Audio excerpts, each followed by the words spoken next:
near Seattle, Washington.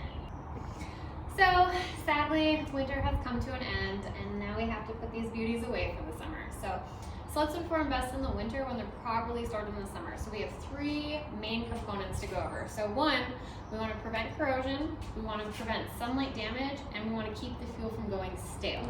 All right, so first things first, we got to give these babies a bath. If you're anything like me and you travel without a cover on your sled, you're gonna need to scrub this thing down.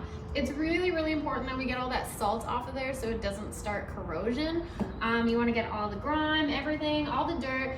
And at the end of the day, the most important part is that you let this unicorn sparkle like the real girl that she is.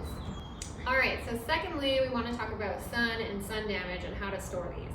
So if you have a garage, that's probably for the best. We want to keep these things nice and cool, and we want to keep them out of the sun. If you absolutely do not have that option and you have to keep it outside, if you have a cover and then if you have a tarp over top of that so you're not fading the cover, I highly recommend that. Sun is very damaging, and we want to keep everything intact, you know? I mean, this thing sparkles and I want it to sparkle forever. So if I let it sit out in the sun, it's going to get dull and faded, and it's also really hard on the parts. So you want to take care of these things, so let's keep them cool and covered if you can.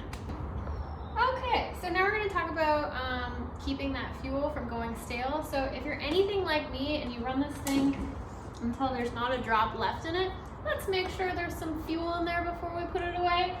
If you have the possibility, running non-ethanol fuel in here is best for letting it sit for the summer.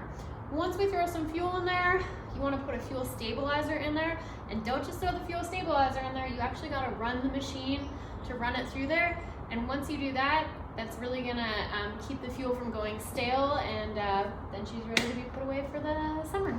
All right, so after we've gone through those three main components, lastly, if you just want to give your sled a once over before we put it away for the summer, so just checking your suspension components, making sure that you didn't break anything over the winter.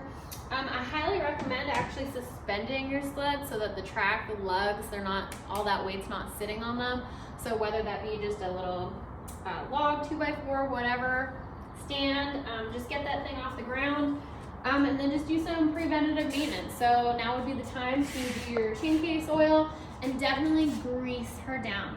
Grease all your components, the front of your sled, that kind of thing. So when winter comes next year, you're ready to roll. Thanks for coming to my TED Talk. Hope this helps you store your sled for a better season next winter.